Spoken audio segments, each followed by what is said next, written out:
not much has changed in the race to the White House, but Democratic candidate Joe Biden edges closer to victory. He's narrowed the lead that President Donald Trump has in the key battleground states of Pennsylvania and Georgia as votes continue to be counted.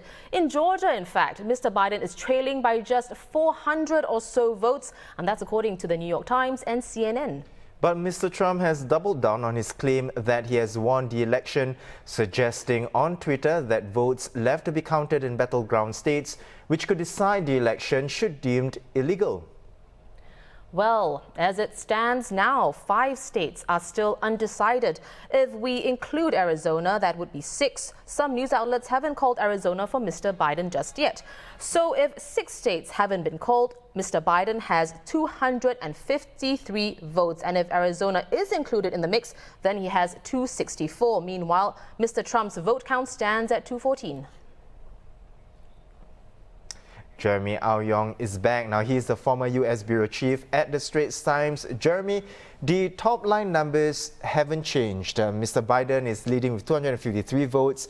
Now, some news outlets are projecting 264, so it really depends. Mr. Trump is still at 214.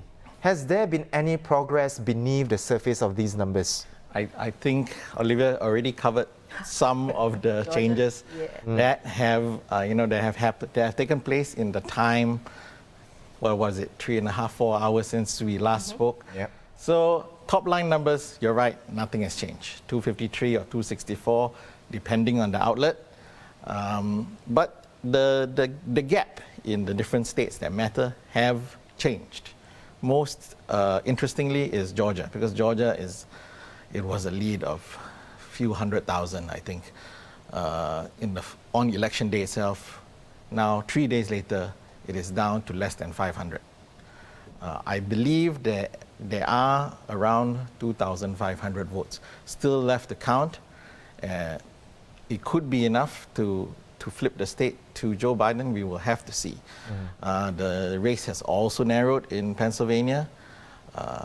I think it's less than 10,000 now. Again, that was a huge lead for Donald Trump in the lead up to on election day. But as they counted, that vote really has dwindled. So those 2 states are following this same trend. We will have to see where they end up. On the other side, there's Arizona, where Trump is catching up. A little bit more slowly. The gap is narrowing, but not narrowing at the same pace. Again, that one we'll have to see. It does seem like we are getting closer and closer and closer to a winner. But it's still not something that anybody is ready to call. Right. So, Jeremy, what is the catch-up rate, actually, of each candidate in the 6 states left to be called? And would that result in some states being flipped, as you mentioned, and also like what we saw in Michigan and Wisconsin, going from red to blue? So the expectation of both parties is a little bit different, but Democrats are definitely feeling quite confident. I think Joe Biden believes he will get both Georgia and Pennsylvania. They have been making up quite a lot of votes as the postal votes have been counted over the past 2 days.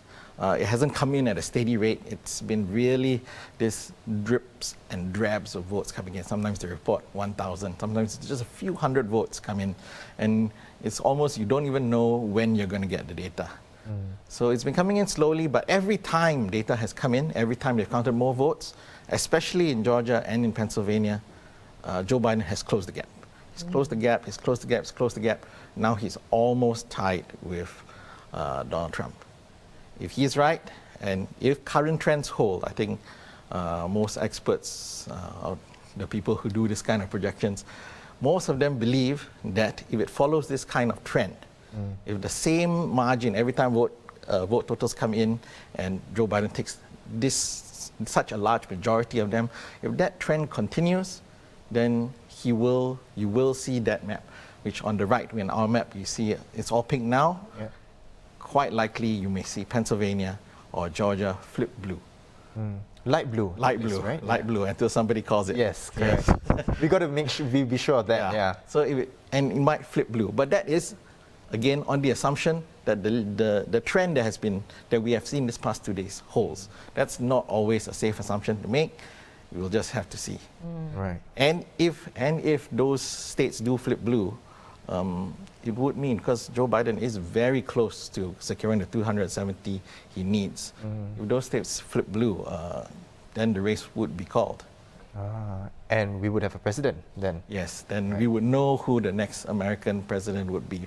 But it has to flip into solid blue, not light blue. All right.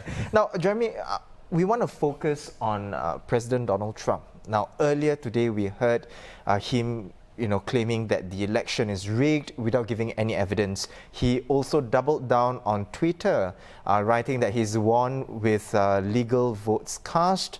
Now, foreign editor Bhagya Srigareka said 2 days ago that the voting and counting process was relatively smooth, considering the chaos that could have happened due to the pandemic. So, how damaging is Mr. Trump's claims of voter fraud?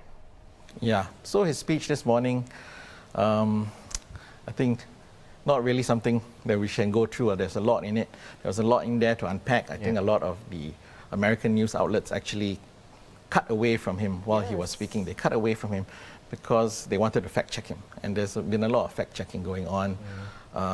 Some of it has something to it. A lot of it was, fact checkers believe is false. So I say in general, for I guess the Singapore audience, the thing to know is that as the foreign editor Bhagya said yesterday, by and large, the election officials have described the process as something that went along quite smoothly. Historically, electoral fraud, voter fraud in the US has been very, very small. When Donald Trump, the main thing Donald Trump talks about is legal and illegal votes. What this means, he didn't really make clear. Nobody's quite sure. He has, throughout his campaign, taken aim at postal votes. There is nothing inherently illegal about postal votes. America has voted this way. People request ballots or receive mail ballots. They fill it in and they send it back. They have voted this way for many years. The difference this year is that there are more such votes. Why are there more? COVID. Yeah. So and of people course, didn't. These votes don't favor Trump, as we've seen. Because people didn't want to go and queue up at the polling center. They requested postal votes. So there's nothing inherently illegal about them. So what? The damage, you asked me about the damage this is doing. Nothing right now, but depending on how the result goes, if Trump ultimately doesn't win, if he wins, then we don't have to worry that much about the legitimacy of the election, because, his voters will, his voters are the only one, this is a message for his voters about the legitimacy of the election. If he wins, they will forget about it. If Biden is the one that turns out to win, and Biden is favorite right now, then the challenge comes in, firstly, the transition, and secondly, when he does take over the governing. What Donald Trump has done is he has currently undermined confidence in the whole process, especially among his base. His supporters do listen to what he has to say. If now he's going out saying this process is a fraud, then there's nearly 70 million Americans who voted for him. And that's a lot of people who might think that, hey, Joe Biden is not a legitimate president. And that's going to make it difficult for him in the handover process. And really, if he does become president, how is he going to govern, the whole country? If half doesn't think he actually... A divided country, right? If half doesn't actually think he won. Yep. Okay. Well, Jeremy, this is a phrase that we've heard over the last 3 days. It will take as long as it takes. It's been a long process. But just how long will it take? Because, Pennsylvania, for example, they are, it's allowed to receive ballots until next week. So can we expect an outcome? Probably not even this weekend, actually. Yeah. I'm hoping for a result. I think everybody's hoping for a result sometime soon. I am going to repeat again what I guess the foreign editor said. She wrote a commentary about it. The key word this year is patience. There's no way to rush this, and because of how close it is, I think nobody really wants to see somebody jump the gun and project it or call it too early. Joe Biden is looking like the favorite now, he is ahead, but Donald Trump still has pathways to victory. So I think everybody just has to wait. How long is it going to take? It's anybody's guess. There is a hard deadline, sometime in December, when most states have to certify their results. And you know, in elections past, the results have taken time. The certification results have taken time. It's just that it wasn't this close. The news outlets were able to project the result. It does look, I am encouraged by this vote count. It's coming in slowly, but it's coming in. I'm encouraged that, you know, it does look like we're getting closer and closer and closer. It does seem like, you know, Joe Biden now is like standing at the doorsteps of the White House. Yeah. We'll see. If it may come in the weekend. It may come next week. It may come 2 weeks from now. I don't think it's even possible to predict. I say we just have to wait it out. Right. Then the key word again is patience. Yep. And I think also on that note, I think we can safely say that we'll see you tomorrow, Jeremy. Oh dear. Thank you to Jeremy Au Yong for joining us today. He's, of course, the Straits Times' former US bureau chief. Well, some breaking news before we move on with the show. It was just reported that Joe Biden has taken the lead in Georgia with 917 votes. That's according to CNN. Of course, we will bring you all these results over at straitstimes.com, where you can find our live blog and the microsite.